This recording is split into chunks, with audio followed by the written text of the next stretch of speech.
Friends, Jammu Kashmir study centre और मुंबई के जो मंथन का जो ग्रुप है, वो सबके सदस्यों को मैं प्रणाम करता हूं।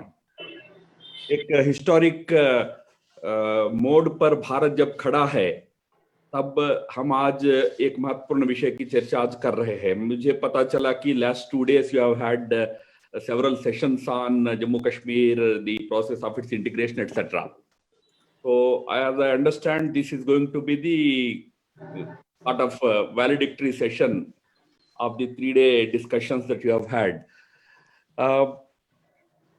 जम्मू कश्मीर का एक ऐतिहासिक परिवर्तन करीब 1 साल पहले भारत के पार्लियामेंट के माध्यम से हमारी सरकार ने किया था। उसकी जानकारी आप सबको है। 5 अगस्त को लास्ट ईयर लोकसभा में धारा 370 और धारा 35A, इन दोनों को निष्क्रिय बनाने का एक अमेंडमेंट श्री अमित शाह जी के नेतृत्व में सरकार ने लाई थी। 7 तारीख को वो पास हुआ। आगे जाकर वो कानून बनी 31 अक्टूबर तक। तो practically Jammu and Kashmir reorganization was completed by 31st October 2019. So, as far as the reorganization goes, you cannot celebrate its anniversary now. You have to wait for 3-4 months. But the act which was passed by the parliament, आप सब लोग Jammu Kashmir study centre से जुड़े हुए लोग हैं, तो आपको 370 का इतिहास मुझे बताने की जरूरत नहीं है, ऐसा मैं मानता हूं। फिर भी एक आउटलाइन ध्यान में रहना आवश्यक है। How this problem cropped up. The main challenge happened in 1950 when Jammu Kashmir, although technically merged with Indian Dominion in 1947, refused to fully merge with Indian Republic in 1950. This difference we all have to keep in mind. ये समस्या का जड़ वहां था। 1947 में जब states, independent जो princely states का मर्जर भारत में हो रहा था, उस समय प्रारंभ में नहीं किया तो भी अंत में जाकर अक्टूबर में 1947 अक्टूबर में महाराजा हरि सिंह ने जम्मू कश्मीर का भी विलय भारत के डोमिनियन में कर दिया था। जिस डॉक्यूमेंट को हम बार बार जिक्र करते हैं कि डोमिनियन में मर्जर का डॉक्यूमेंट सभी प्रिंसली स्टेट्स के लिए समान थी, पर आगे जाकर और एक फॉर्मेलिटी करना था। वो था डोमिनियन में ज्वाइन होने के साथ साथ रिपब्लिक जब भारत की बनी थी 1950 में, उसका भी पूर्ण रूप से हिस्सा बनना था। जितने प्रिंसली स्टेट्स थे, जिन जिन के पास अलग कॉन्स्टिट्यूशन था उस समय, all those princely states which were holding a separate constitution had held meetings of their constituent assemblies and declared that from now on, since we have merged in the Indian Dominion, we would also be going forward merging in the Indian Republic, Indian Union. Hence, we are abolishing our constitutions. Jammu Kashmir, through Sheikh Abdullah, managed to secure an assurance from Nehru that they don't have to do it. That is when, in order to maintain the separate constitution, in order to maintain the separate status, they needed an article. And that article is what was inserted as Article 370 in the Indian Constitution. It was in the draft constitution, it was Article 306. The insertion of this article was a very illegitimate act of Pandit Nehru. Why I am saying illegitimate? You know, when we removed the article, we abrogated it in 2019. कुछ लोग बहुत चिल्लाए, अरे ये abrogation is illegal. Court में भी गए हैं, अब सुप्रीम कोर्ट में है मामला। तो हम ये कहते हैं कि भाई जो कानून इलीगली घुसाया गया कॉन्स्टिट्यूशन में, the act which was inserted into Indian Constitution in a most illegal manner, unconstitutional manner, has been removed in a most legal and constitutional manner last year. Illegal इसलिए था कि जब वो कॉन्स्टिट्यूशन में प्रवेश करना था, नवंबर 25 या नवंबर 26, 1949 को हमारा कॉन्स्टिट्यूशन का फाइनल ड्राफ्ट अप्रूव हुआ था. Ambedkar gave the final speech on 25th November, and Rajendra Babu, signing on the draft constitution, gave his final speech as the chairman of the Constituent Assembly on 26th November 1949.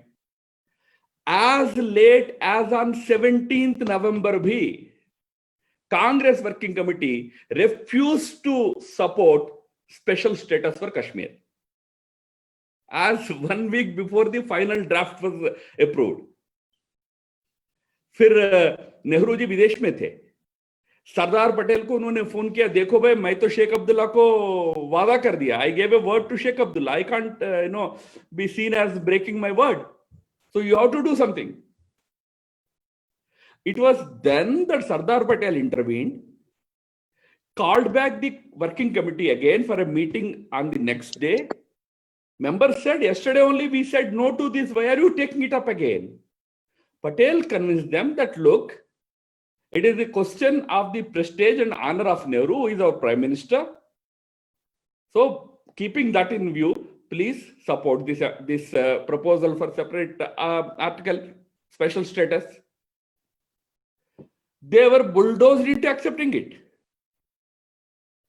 That is how this Article 370 made an entry into Indian Constitution, not supported by anybody in the Constitution. So much so that Hazrat Mohani, an independent Muslim member from Lucknow, he stood up in the Constituent Assembly and asked one very important question. He said, if you want to give special status to Jammu and Kashmir, why not you give special status to Awadh Nawab? Why not you give it to Baroda? Why not you give it to other princely states? Why only to Jammu and Kashmir? So even I don't agree. This is what Hazrat Mohani said on that day. कोई चाहता नहीं था, केवल एक व्यक्ति चाहते थे, जवाहरलाल नेहरू, इसलिए घुसाया गया. तो इसलिए मैं कहता हूं, जो एकदम अनडेमोक्रेटिकली, अनकॉन्स्टिट्यूशनली घुसाया गया था, उसको डेमोक्रेटिक, कॉन्स्टिट्यूशनल तरीके से हमने हटा दिया. अब उसका 1 साल पूरा हुआ है. ये अलग बात है. एक मुख्य बात हमारे ध्यान में वैसे भी रहना चाहिए कि 1 साल का एक अनुभव हमारा ये रहा है कि व्यापक देश के अंदर उस विषय को लेकर सहमति दिखती है.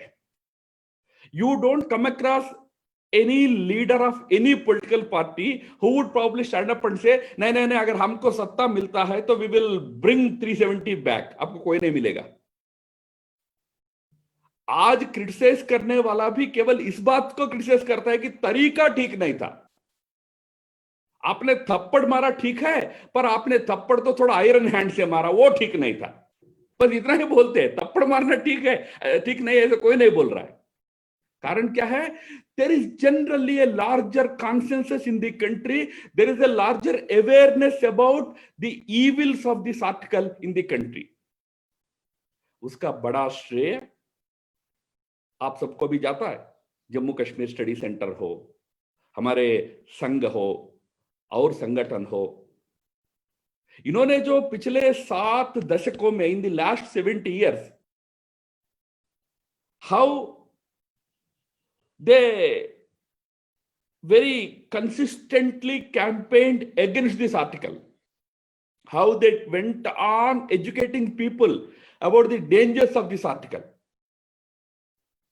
That is largely responsible for greater consensus in the country today when the actual decision was taken by Prime Minister Modi and Home Minister Amit Shah. जब ये निर्णय हुआ था तो कुछ मैं श्रीनगर गया था, तो वहां कुछ पत्रकार हमसे पूछे कि सब कह रहे हैं, यहाँ जम्मू कश्मीर के लोग सब कह रहे हैं कि आपने एकदम सडनली ये डिसीजन ले लिया है. मैंने कहा सडनली कहाँ लिया है? 70 साल से बता रहे, not 1 day. We have been telling you for 70 years that we do not support this article. तो हमने कोई सडनली नहीं किया है. हाँ, जब हमने किया था, हमारे लीडरशिप ने जब वो डिसीजन लिया था, तो इस रूप में लिया था ताकि देश में व्यापक उसके लिए एक कॉन्सेंसस बन सके. इस कॉन्सेंसस का भी महत्व को हमें समझना चाहिए. आज मैं तो कश्मीर के नेता जो आज भी थोड़ा बहुत आवाज उठाने का कोशिश कर रहे हैं कि उनको कभी लगता है कि हम इसी सेपरेटिस्ट पॉलिटिक्स जो हम पिछले 7 दशकों से चला रहे हैं उन्हीं को आगे ले जा सकते हैं. Some of the leaders are even talking in the language of resistance etcetera. They should realise one thing, that today the entire country, there is nobody to stand by them as far as this whole issue of separatism, resistance, terrorism, violence, Article 370 and all these is concerned. The whole country is with people of Jammu and Kashmir for peace, for development, but not anymore with the separatist demands. Nobody is there in the country, including communist parties. Remember, communist parties भी एक जमाने में ये कहते थे कि जम्मू कश्मीर के लोग अलग देश है, अलग नेशन है, they are a separate nation. Even those parties, they also no longer come forward to talk in support of Article 370. At the most they say that आपने बीजेपी ने अपना ब्रूट पावर यूज किया वगैरह वगैरह. As I said, तरीका की criticism होती है, निर्णय की नहीं. ये बहुत बड़ा एक चीज को जम्मू कश्मीर के कुछ नेताओं को समझना होगा. बट फिर भी मैं मानता हूं कि larger local leadership of Kashmir valley especially has now realised. कभी एक जमाना था जब फारूक अब्दुल्ला साहब के घर पर ज्योति बसु से लेकर बिजू पटनायक साहब से लेकर एनटी रामाराव से लेकर करुणानिधि से लेकर सब देश के बड़े बड़े रीजनल लीडरशिप उनके साथ खड़ा होता था. उनके घर में दिल्ली में मीटिंग्स होती थी. आज कहां है उनके साथ वो लोग? आज जहां तक धारा 370 का प्रश्न है, हमने कोई बुलडोज करके देश के विचार के खिलाफ जाकर कोई निर्णय नहीं लिया. हमारा जो निर्णय था उसको आज व्यापक देश का समर्थन है, क्योंकि कारण बहुत साफ है कि जब हम एक राष्ट्र है, एक देश है, तो हमारे यहां अलग अलग कानून, अलग अलग व्यवस्था नहीं चलेगा. तो इसलिए ये बात पर आज हमने देश में सहमति बनाया और इस सहमति के आधार पर आगे जो नई रचना बनी है जम्मू एंड कश्मीर और लद्दाख को लेकर, 2 यूटी बनाकर जो व्यवस्था, जो रचना बनी है, इसमें आगे बढ़ने का संकल्प हमारा है. और यहां तक पहुंचने के लिए हमने अनेक अन्य प्रयास भी किया था. इसी के चलते आज इस निर्णय का एक व्यापक समर्थन, अनुमोदन कश्मीर में भी हमको मिलता है. जम्मू के लोग, लद्दाख के लोग हमेशा तो चाहते थे कि 370 हटना चाहिए. वे कभी इसके समर्थक नहीं रहे हैं. पर घाटी क्यों पिछले 1 साल से, जब से हमने यह निर्णय लिया, क्यों शांत है? क्यों लोग सड़क पे नहीं आ रहे? क्यों पत्थरबाजी नहीं कर रहे?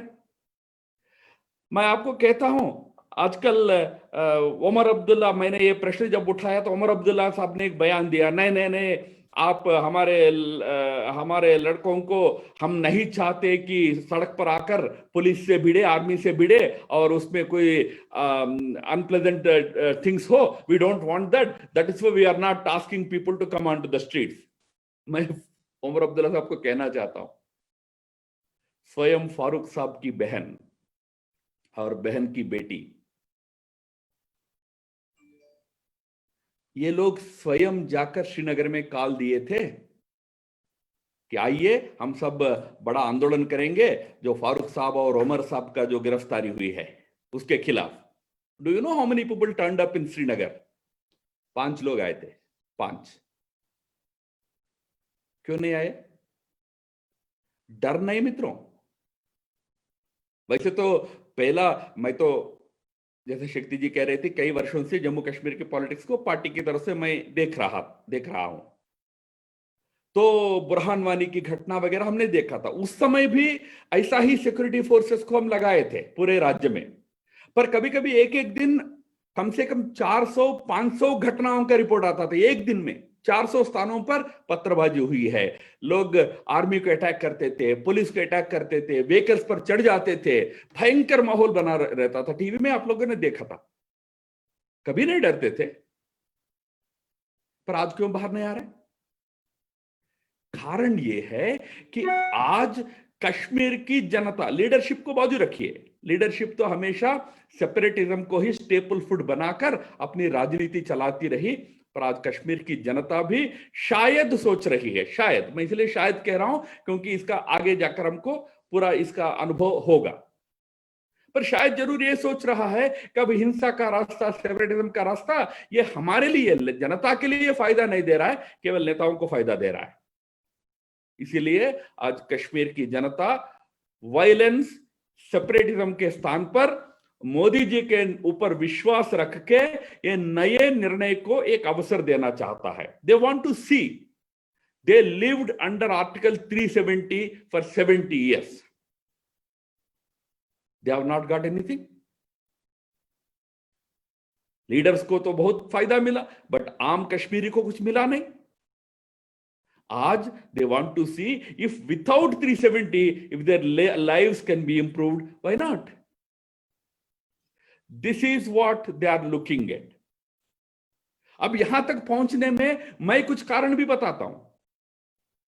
उसमें एक कारण यह भी था कि हम जम्मू कश्मीर में एक सरकार बनाकर 3 साल चलाए थे, पिछले 5 साल के अंतर 6 साल में। एक व्यूहात्मकता भी थी उसके पीछे, एक अनिवार्यता भी थी। There was a strategic thinking but also a compulsion. What was the compulsion? Compulsion was that was the only option available at that time, namely BJP, which secured a landslide mandate in Jammu, and the PDP, which secured maximum support in the valley. For these two parties to come together to form the government was the only option available at that time. So that was from the point of view of the option. But strategically, we wanted to achieve a couple of goals. Number one, BJP in Jammu and Kashmir had this jinx कि आप Hindu party हो, आप दिल्ली की party हो, आपको तो कश्मीर में तो सत्ता में आना ही नहीं है। तो हमारा 65 इयर्स का अनुभव यह था कि हमारे लोगों को भी कभी नहीं लगता था कि हम कभी सत्ता में बैठ पाएंगे जम्मू कश्मीर में, क्योंकि the state itself only has 34-35% Hindu population, which largely used to support BJP. Mostly the Muslim population used to support either the regional parties or Congress. In such a scenario, even our people would never have this confidence that one day we would be able to sit in the government. तो उस jinx को हमें तोड़ना था कि नहीं, हम भी जैसा कांग्रेस वहां सरकार में हमेशा रीजनल पार्टीज के साथ मिलकर बैठता था, ऐसा हम भी बैठ सकते हैं। आफ्टर ऑल हम भी जम्मू कश्मीर की एक बड़ा पार्टी है। एक वो पक्ष भी, एक स्ट्रेटेजिकली वो एक पक्ष था, एक जिंक्स को तोड़ना था। दूसरा, हाँ, ये बात सही है कि जब पीडीपी बीजेपी साथ आए तो नॉर्थ पोल साउथ पोल साथ आए, ऐसी स्थिति थी। स्वयं मुफ्ती मोहम्मद सईद जो पहले मुख्यमंत्री बने थे, उन्होंने स्वयं कहा था ये बात, नॉर्थ पोल साउथ पोल साथ आए। तो नॉर्थ पोल साउथ पोल साथ आना संभव होता नहीं है, बट हम उस समय साथ आए। इसका किसको फायदा, किसको नुकसान, ये स्ट्रैटेजिक एंगल से अगर सोचते हैं तो एक आर्गुमेंट ये भी था उस समय कि देखिए बीजेपी नेशनल पार्टी है, बड़ा पार्टी है, तो इसलिए इसको कोई बहुत बड़ा नुकसान तो होगा नहीं। हमें पीडीपी इन्फ्लुएंस कर देगा ऐसा तो होना ही नहीं, संभव ही नहीं। पर बीजेपी के साथ मिलकर क्या पता पीडीपी में, घाटी में एक अच्छा राष्ट्रवाद की संदेश हम पहुंचा सकते हैं, तो हमारे लिए फायदा है। आज लुकिंग बैक मैं कहता हूं आपको, आज कश्मीर के अंदर आपको बहुत नेता ऐसे पीडीपी से, एनसी से सब दूर आके मिलेंगे जो कहेंगे कि नहीं, हमें मोदी जी के जो विचार है या बीजेपी का जो विचार है उससे हम सहमत है। एक वो एंगेजमेंट 3 साल साथ रहने के कारण एक उनके ऊपर भी असर हुआ।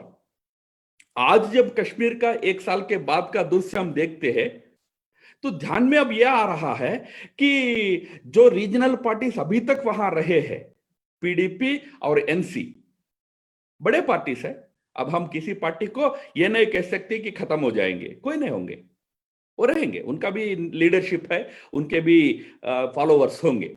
बट हमारा एक्टिव एंगेजमेंट जो रहा है पिछले 5 साल में, सत्ता में रहकर भी एक बड़ा दल के रूप में भी, उसके कारण एक बहुत बड़ा नया नेतृत्व घाटी में आज निर्माण हो रहा है, जो हिंदुस्तान, देश का संविधान, देश के राष्ट्रध्वज के साथ खड़ा है।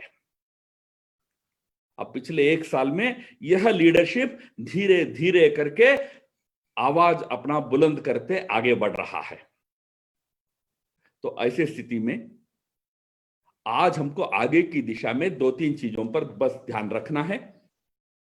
पहली बात यह है कि जम्मू कश्मीर में हमने धारा 370 या धारा 35 को हटाया। इसके पीछे बहुत बड़ा कारण था कि जो बाकी देश के अंदर जनता को जो बहुत बड़े फायदे हमारे सरकार के कारण, मोदी जी के नीतियों के कारण मिल रहा है, और भी वैसे भी संविधान के कारण मिल रहा है, उनमें कई चीजें जम्मू कश्मीर को नहीं मिल रहे थे। वहां के एसटी लोगों को, जिसमें वहां के गुजर है, हिंदू एसटी है, एससी हिंदू, वहां के विमेन, मुसलमान हो, हिंदू हो, बौद्ध हो, विमेन, एलजीबीटी कम्युनिटी, वहां के रेफ्यूजीज, 3-4 लाख रेफ्यूजीज, इनको जो अधिकार बाकी देश की जनता को मिल रहे थे वो मिल नहीं रहे थे उनको। धारा 370 बाधा बनकर बैठी थी। तो हमने एक मेन निर्णय यह किया कि 370 ये इसलिए हटना चाहिए क्योंकि विकास के फल आम जम्मू कश्मीर के नागरिक तक पहुंचना है। तो हमारा सबसे बड़ी प्राथमिकता होगी उस विकास के फल को जनता तक पहुंचाना। आम कश्मीरी को भी लगना चाहिए, आम जम्मू के व्यक्ति को भी लगना चाहिए कि 370 हटने के बाद विकास की दृष्टि से मेरे जीवन में एक अच्छा परिवर्तन आया। इसी दिशा में पूरा प्रयास चल रहा है। यह अलग बात है कि मैंने कहा अक्टूबर 31 को स्टेट का एक्ट फाइनल हुआ, गैजेट हुआ, नवंबर से वहां ठंड का मौसम शुरू हो जाता है। ठंड में जम्मू फिर भी ठीक है, पर कश्मीर घाटी में ज्यादा विकास करना संभव नहीं होता है। ठंड से हम बाहर आए, आते आते कोविड आ गया, तो हमारे 8 महीने के समय में भी काफी कठिनाई आई, फिर भी बहुत कुछ करने का प्रयास हुआ। बट आगे जाकर अब इस वर्ष डेवलपमेंट की दिशा में बड़े बड़े कदम लिए जाएंगे। ऑलरेडी इंफ्रास्ट्रक्चर में काफी काम हो रहा है, रोड्स बन रहे हैं, इंफ्रास्ट्रक्चर प्रोजेक्ट्स जैसा वाटर प्रोजेक्ट्स कहिए, पावर प्रोजेक्ट्स करिए, ये सब आगे बढ़ रहे हैं। और इंडस्ट्री के संबंध में ऑलरेडी जो एमओयूज हुए हैं वो लगभग 14,000 करोड़ के एमओयूज हुए हैं। उन एमओयूज के माध्यम से आने वाले दिनों में वहां इंडस्ट्रियल और अदर इकोनॉमिक एक्टिविटी भी शुरू हो जाएगा, लोगों के एम्प्लॉयमेंट, आर्थिक विकास के रास्ते खुल जाएंगे। बट दूसरा, वहां दूसरी बड़ी प्राथमिकता शांति का है। शांति के लिए सबसे बड़े 2 बाधाएं होती थी। एक टेररिस्ट जो पाकिस्तान से प्रेरित होकर मेजॉरिटी आते थे, थोड़ा बहुत लोकली भी युवक उसकी तरफ अट्रैक्ट होते थे। दूसरी बाधा उसका जो लोकल सपोर्ट मैकेनिज्म बना हुआ था कश्मीर के अंदर, विशेषकर overground sponsors and supporters of terrorism. ये दोनों के कारण पत्थरबाजी कैसे होती थी, क्योंकि ओवरग्राउंड में कुछ लोग बैठे हुए थे, एक पत्थर फेंकने वाले को 500 रुपया मिलता था शाम होते होते। तो एक बड़ा फाइनेंसिंग नेटवर्क चलता था, टेरर फाइनेंसिंग का।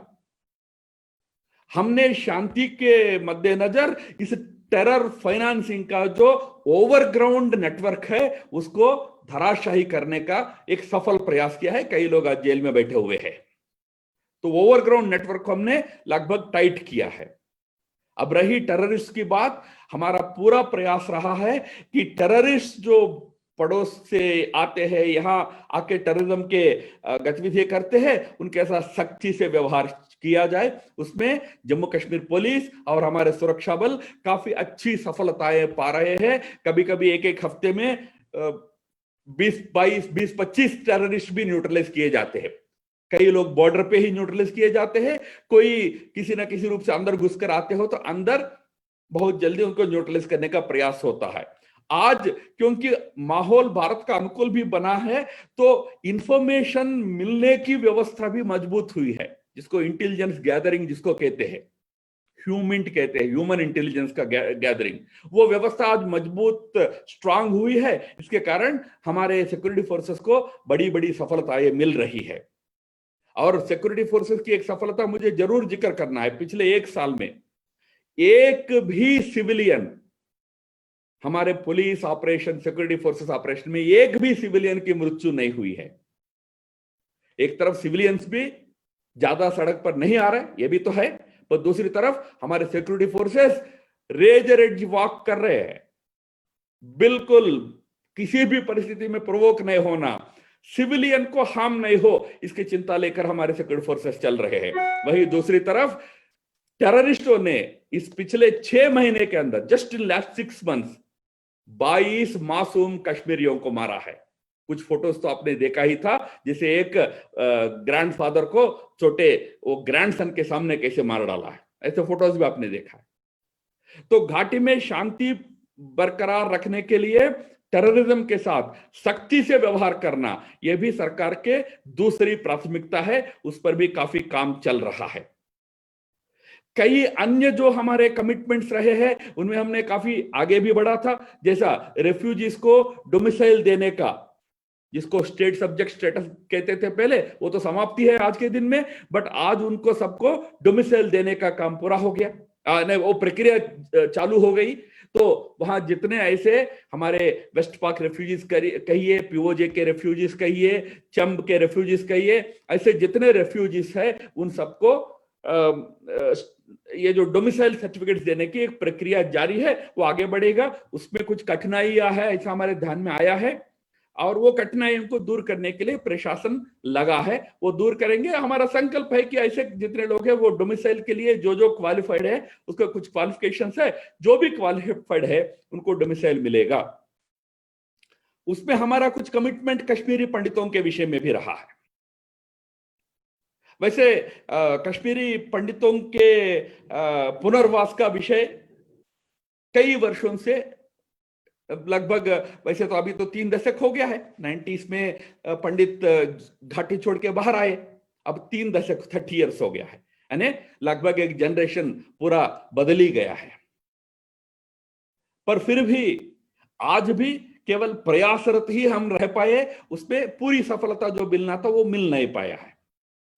भले ही हमने पंडितों के लिए जॉब्स रिजर्व किया है, उन जॉब्स में पंडितों का रिक्रूटमेंट हुआ, उनके लिए कुछ सिक्योर एरियाज निर्माण करके वहां उनको बसाने का प्रयास हुआ, साउथ कश्मीर में, अन्य जगह, नॉर्थ कश्मीर और अन्य जगह। आज तो मैं आपको एक बात कहता हूं, जब आतंकवादी बीजेपी लीडर्स को टारगेट कर रहे हैं, तो हम वो बीजेपी के सरपंच हो, पंच हो, छोटे लेवल के नेता हो, उनको कहाँ सुरक्षित रख रहे हैं आपको मालूम है? जहां पंडितों के कॉलोनीज बने हुए हैं अनंतनाग में और जगह, वहां उनको ले जाकर वहां रख के हम रक्षा करें। यानी पंडित आज हमारे कश्मीर के कार्यकर्ताओं की रक्षा पंडित कर रहे हैं। पर क्या पंडितों की जो असली समस्या है अपने घर वापस जाने का, वो चालू हुआ क्या? अभी नहीं हुआ है। उस दिशा में और प्रयास जरूर चलेगा। जब सरकार हमारी थी तो मुफ्ती मोहम्मद सईद मुख्यमंत्री थे, उस समय 2 बार पंडित लीडरशिप के साथ, कुछ लीडरशिप के साथ, पंडित लीडरशिप है ना, पूरे लीडरशिप ने, कुछ लीडर्स के साथ 2 राउंड के बातचीत हुए। उसमें वहां 5 कॉलोनी लगाना, एक मिक्सड कॉलोनीज लगाना है या एक्सक्लूसिव कॉलोनीज लगाना, इन विषयों पर प्राथमिक चर्चा हुई। आगे जाकर कुछ लोकेशंस पे आइडेंटिफाई किए गए, पर बाद में महबूबा जी के मुख्यमंत्री बनने के बाद उसमें हम ज्यादा प्रगति नहीं कर पाए, इसलिए 3 साल के सरकार के कार्यकाल में भी पुनर्वास के विषय में ज्यादा हम कर नहीं पाए। वैसे तो कारण इसी प्रकार के कारण थे जिसके चलते हमने उस सरकार को बीच में छोड़कर हम बाहर आ गए थे। हमको कोई कंपल्शन नहीं था, पर जिन कार्यों को पूरा करना था वो नहीं कर पा रहे, तो हमने सोचा अब इसमें रहकर उपयोगिता नहीं है, तो हम बाहर आए हैं। और आज पंडितों के विषय में भी एक अंतिम उसका जो लॉजिकल कंक्लूजन है, जो सुरक्षा और सम्मान के साथ, दोनों के साथ, केवल अकेले सुरक्षा भी पर्याप्त नहीं है, अकेले सम्मान की बात है ना। अब आप घाटी का आप किसी भी नेता से पूछिए, वो कहेगा कि नहीं नहीं नहीं, पंडित तो they are integral to Kashmiri life. यार ये कहने का अर्थ क्या होता है? Integral to Kashmiri life, but आएंगे तो मारेंगे। तो ये जो परिस्थिति है ये बदलना है। सम्मान भी चाहिए, सुरक्षा भी चाहिए। मैं तो ये विश्वास के साथ कह सकता हूं, बहुत जल्दी कश्मीर के अंदर जिस प्रकार आज परिवर्तन आ रहा है, उसके चलते हुए मुझे लगता है बहुत जल्दी उस प्रकार का माहौल वहां बनेगा। फिर बनने के बाद किस रूप में वो वापस जाना चाहेंगे, वो कश्मीरी पंडित ही तय करेंगे। मेरा हमेशा एक विचार रहा है, मैं कुछ कश्मीरी पंडित मित्रों से हमेशा शेयर भी करता रहा, कि कश्मीरी पंडित की पॉलिटिकल आवाज भी और बुलंद होना है। आज हमारे सरकार में हम रहने के कारण 2 कश्मीरी पंडितों को हमने एमएलसी बनाया था, पर पर्याप्त नहीं है। वहां और संख्या में कश्मीरी पंडित, क्योंकि पॉलिटिकली एक्सप्लॉइटेड और इनजस्टिस के शिकार कम्युनिटी होने के कारण थोड़ा पॉलिटिकली भी प्रेजेंस बढ़ना चाहिए। और बाकी जहां तक बीजेपी है तो सॉलिडली उस समाज के साथ है और भी रहना चाहिए। बट एक अन्य मुख्य बात रह जाता है कि आगे का पॉलिटिकल रोड मैप क्या होगा। बस इतना कहकर मैं समाप्त करूंगा। जम्मू कश्मीर में इस समय राष्ट्रपति शासन या गवर्नर रूल, लेफ्टिनेंट गवर्नर के माध्यम से यूटी का प्रशासन चल रहा है। राजनीतिक गतिविधि आज स्तब्ध है, ठप है। केवल भाजपा के कार्यकर्ता, भाजपा के नेता आज पॉलिटिकल एक्टिविटी में दिखते हैं। यही एक कारण है।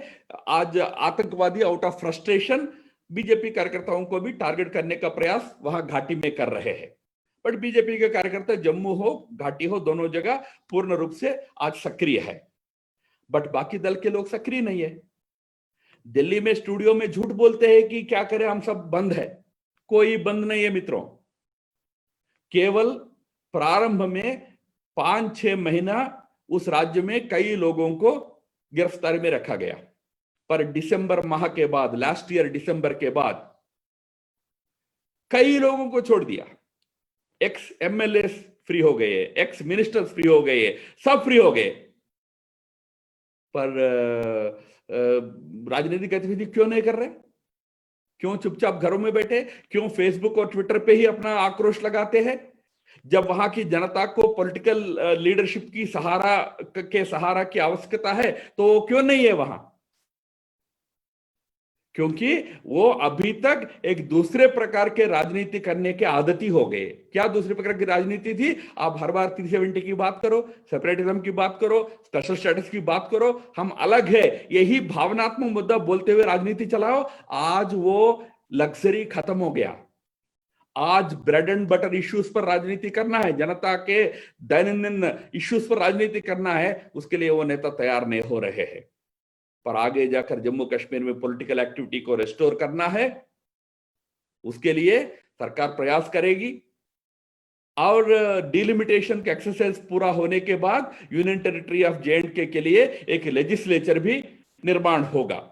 जैसे लेजिस्लेचर निर्माण होगा, वहां पर एक पॉलिटिकल लीडरशिप के हाथों में वो यूनियन टेरिटरी पहुंचेगा। उसके बाद उसका जरूर अच्छा विकास होगा। मैं इतना ही आश्वासन दे सकता हूं कि जो इस समय माहौल घाटी में है, जिसमें अभी तक जो धारा 370 जैसे सेपरेटिस्ट पॉलिटिकल एजेंडास को लेकर राजनीति करते रहे जो नेता है, वो एकदम आज उनके पीछे समाज खड़ा नहीं है। बड़े बड़े नेता जेल में है तो कोई पूछ भी नहीं रहा है कि सर वो कब छूटेंगे। हम ही खुद छोड़ रहे हैं उन लोगों को, सरकार ही छोड़ रहा है, पर लोग नहीं पूछ रहे। और उल्टा कभी कभी मजाक से कहते कि सर और थोड़ा लंबा समय अंदर ही रखिए उनको। यानी लोग त्रस्त है उस लीडरशिप से। एक न्यू लीडरशिप घाटी में भी एमर्ज करेगा। और जम्मू में हमारा जो इस समय का लीडरशिप है, अच्छा तेज तरार लीडरशिप है, स्ट्रांग लीडरशिप है। तो हम सब मिलकर एक नए कश्मीर के निर्माण में गति से, तेजी से आगे बढ़ेंगे। नया कश्मीर विथ नया पॉलिटिक्स, विथ नया agenda of development, peace and prosperity, ये हमारा एजेंडा होगा। इस एजेंडा पर हम आगे बढ़ेंगे। आप में से कुछ लोगों को लग सकता है कि अब बहुत वहां टेररिज्म हो रहा है वगैरह वगैरह। प्लीज याद रखिए, टेररिज्म का इंटेंसिटी जम्मू कश्मीर में कम हुआ है, ज्यादा नहीं हुआ है। रिक्रूटमेंट कम हो गया है, बच्चे जा नहीं रहे हैं। जो बच्चे जा रहे हैं वापस आना भी शुरू हो गया। ये मैं कोई गॉसिप नहीं कर रहा हूं, आंकड़े पर कह रहा हूं। आज इंडियन एक्सप्रेस में एक लेख है, आपको पढ़ना है तो पढ़िए। हमारा अनंतनाग के यंग एसएसपी है संदीप चौधरी, उन्होंने डिटेल्ड लेख लिखा है। आज टेररिज्म का बैक हम ब्रेक करने की स्थिति में आज है। टेररिज्म का रिक्रूटमेंट भी हम कम कर रहे हैं। बट क्या है, एक फ्रस्ट्रेशन है। फ्रस्ट्रेशन के चलते आज कोई गांव में कार्यकर्ता मिल जाए, उनको टारगेट करने का प्रयास हो रहा है। जैसे उदाहरण के लिए आज हमारे एक सरपंच को मारा गया, आपने पेपर में पढ़ा होगा, कल मारा गया। वो वैसे तो उनको हम सुरक्षा के दृष्टि से पंडितों का जो कॉलोनी है अनंतनाग में, उस कॉलोनी में रखा था। बट क्या है, ज्यादा समय यहां बैठा नहीं रह सकता, गांव पास में है, तो घर परिवार से मिलने की इच्छा थी, तो घर परिवार में मिलने के लिए गया, तो उसी समय टेररिस्ट उनको टारगेट करके उनको मारने का कोशिश किया। ये तो कवर्नेस है टेररिस्ट का। अन्यथा आज सिक्योरिटी सिचुएशन में भी हमारे सिक्योरिटी फोर्सेस एकदम सख्त है। मुझे ये बात कहते हुए बहुत ज्यादा प्रसन्नता नहीं होती है, पर मैं कहता हूं आज एक टेररिस्ट का शेल्फ लाइफ जम्मू कश्मीर में 3 से 6 महीना होता है। टेररिस्ट बनोगे तो मरोगे। यह स्थिति आज हमने वहां किया है। हम युवकों को चाहते कि उस रास्ते पे ना जाए, पर आज वहां टेररिज्म का भी, आज टेररिस्ट भी रिसीविंग एंड पे है। बस थोड़ा हमको पेशेंस रखना है। मैं कभी कभी सोशल मीडिया वगैरह में देखता हूं, अपने ऊपर हम खुद गुस्सा हो जाते हैं। कोई कुछ घटना हुई तो हम अपने लोगों को ही क्रिटिसाइज करने लगते हैं। कोई जरूरत नहीं भाई, आपको जितना कश्मीर को लेकर चिंता है उतनी ही चिंता मोदी जी को है। जो मोदी जी का चिंता होती है वो सभी बीजेपी वालों की होती है। हमारा कोई और नीति होता नहीं है। जो प्रधानमंत्री जी की नीति होती है वही पार्टी की नीति होती है, या हमारे अमित शाह जी, हमारे नड्डा जी जो नीति तय करते हैं वही हम सबकी होती है, या कोई आजाद हिंद फौज नहीं है। इसलिए थोड़ा शांति रखने के अभ्यास भी होना चाहिए, विश्वास रखना चाहिए लीडरशिप पे। मैं आपको कह दूं, आज कश्मीर घाटी में सब लोग हमारे लीडरशिप पर विश्वास रख के बैठे हुए हैं, मोदी जी पर विश्वास रख के बैठे हुए हैं। ऐसे में हम थोड़ा विश्वास रख के रहे। परिस्थिति कश्मीर की अच्छी तरफ जा रहा है। 1 साल का यह अनुभव स्पष्ट बताता है कि वहां की जनता आज अमन चाहता है, शांति चाहता है, विकास चाहता है। बस हमारे लिए अब चैलेंज वही है कि जो 70 साल में जो विकास, जो प्रॉस्पेरिटी, जो समृद्धि उनको नहीं मिली, क्या हम आगे 5 से 10 सालों के अंतर्गत वो समृद्धि, वो विकास कश्मीर के आम लोगों तक पहुंचा सकते हैं क्या? इसको चैलेंज के रूप में लेकर हमारा एडमिनिस्ट्रेशन भी और हमारे पॉलिटिकल एस्टैब्लिशमेंट, हमारा पार्टी, हमारे सरकार भी काम कर रहे हैं। बहुत काम हो रहा है, उसका पूरा डिटेल आपको इंटरनेट पे उपलब्ध है। एक नया कश्मीर करके हैंडल है, नया कश्मीर हैंडल जो ट्विटर पर है, उसमें आप फॉलो होने का प्रयास करेंगे तो इस समय किस प्रकार विकास वहां हो रहा है उसका भी जानकारी मिलेगा। तो इतना विषय आपके साथ शेयर करके, ये बहुत बड़ा विषय है, आपके मन में बहुत भी और भी संशय हो सकते हैं, बट अकेले सभी प्रश्नों का उत्तर दे नहीं सकता, तो बाकी और लोगों से भी आप इनका उत्तर लेने का प्रयास करें। इतना ही प्रार्थना करते हुए आप सबको प्रणाम करता हूं और हमारे शक्ति मुंशी जी और अन्य ऑर्गेनाइजर्स को धन्यवाद देते हुए मेरे वाणी को विराम देता हूं। नमस्कार। धन्यवाद सर। हम थोड़े से सिलेक्टिव प्रश्न लेंगे। मैं 3 नाम लेता हूँ, 3 प्रश्न साथ में पूछे तो सर एक साथ ही उसके उत्तर दे पाएंगे। नीलेश जोशी जी, गीत धीर जी, भूषण मर्दी जी, ये 3 लोग पहले प्रश्न पूछेंगे। राम माधव जी नमस्कार, लंदन से नीलेश जोशी। नमस्ते। नमस्ते सर, मुझे बहुत दर्द है कश्मीरी पंडितों के जो अन्याय हुआ है उसके ऊपर आप लोग, ये टाइम की गवर्नमेंट थी जो फारूक अब्दुल्ला की और जो मुफ्ती मोहम्मद की से, उनके ऊपर आप लोग केसेस क्यों नहीं दर्ज करते? ये कश्मीरी पंडितों को न्याय क्यों नहीं दिलवाते आप लोग? राम माधव जी नमस्कार, गुड इवनिंग। मैं गीत धीर हूँ from Bhopal Madhya Pradesh. My question is कि अभी जो डोमिसाइल्स के लिए जो गवर्नमेंट ने वहां पर बहुत इजी कर दिया है पूरा जो सिनेरियो है, तो उनकी सिक्योरिटी को लेकर थोड़ा सा, क्योंकि वहां पर एक्टिविटीज अभी जो चल रही हैं बहुत रिड्यूस हो गई है, मगर फिर भी एक सेफ्टी के पर्पज से अगर वेपन्स को उनको मतलब वेपन्स का परमिशन लेने में, वेपन्स का लाइसेंस लेने में क्या हम ऐसा कुछ कर सकते हैं क्या? रामाधव जी नमस्कार, मैं मंथन से भूषण मर्दे बोल रहा हूँ। मेरे दो सवाल हैं यहाँ पे, जो एक हमारे मित्र मीर राजगांवकर उन्होंने पूछा था कि क्या आज के दिन में जो अब्दुल्ला फैमिली है उनके साथ कोई बैकडोर चर्चा चालू है, क्योंकि ऐसी एक रूमर सब जगह है, तो थोड़ा उसके ऊपर प्रकाश डाले। और एक चीज थी, आपने कहा कि किसी को भी अभी डिटेन नहीं किया हुआ है, मतलब most of the leaders are free to roam around. तो बीच में एनडीटीवी ने एक कार्यक्रम किया था, सोच जो कांग्रेस के नेता है, उन्होंने अपना वीडियो डाला था कि कैसे मुझे रोका जाता है, कैसे मुझे बाहर नहीं जाने दिया जाता है, और मैं तो बंदी में हूँ, मैं बंदी हूँ यहाँ पे, तो ये झूठ बोला जा रहा है। तो ये दो विषय पे दो प्रश्न, थोड़ा उसके ऊपर प्रकाश डालिए। बोलिए राम माधव जी। ओके, पंडितों के काफी बड़ी संख्या में केसेस जरूर है, उनके प्रॉपर्टीज को लेकर भी केसेस है, और उनके ऊपर जो अत्याचार हुए हैं या हत्या हुई है उनके भी केसेस जरूर है। तो उसके लिए एक उस प्रकार की सरकार जैसा दिल्ली में मोदी जी की सरकार आई, तो हम जो चीज असंभव मानते थे वो सभी तो सुसंभव हो गया। तो मैं इतने सालों से संघ का प्रचारक हूं, तो हम कितने प्रस्ताव लिखे होंगे धारा 370 हटाने का, कितने सालों से लिखे होंगे। तो कभी हमको भी नहीं लगता था कि कभी हमारे जीवन काल में 370 हटेगा, पर बस एक दिन के पार्लियामेंट सेशन में हट गया। तो मैंने मजाक से एक बार हमारे अमित भाई जी से वही पूछा, भाई इतना आसानी से हट सकता था तो इतना साल क्यों लग गया? तो क्योंकि वो इस प्रकार के लीडरशिप की आने की जरूरत होती है। अब उस प्रकार की लीडरशिप जम्मू कश्मीर में आ जाए तो जो अन्याय, जो अत्याचार जिसका शिकार पंडित को होना पड़ा, उसका भी जरूर एक समाधान जरूर मिलेगा, मिलना तो चाहिए, उसमें कोई शक नहीं है। पर उस प्रकार के एक लीडरशिप हमको लाने की आवश्यकता होती है। पर मैं आपको एक बात बताता हूं, जैसे पंडितों के साथ तो अत्याचार हुआ, उनको विस्थापित ही कर दिया गया, बट वहां देश के लिए खड़े होने वाले और अनेक लोग जो कश्मीर घाटी के होते हैं उनके ऊपर भी, उनको भी मार दिया जाता है, जैसा अपने बीजेपी के कार्यकर्ताओं को मारते हैं।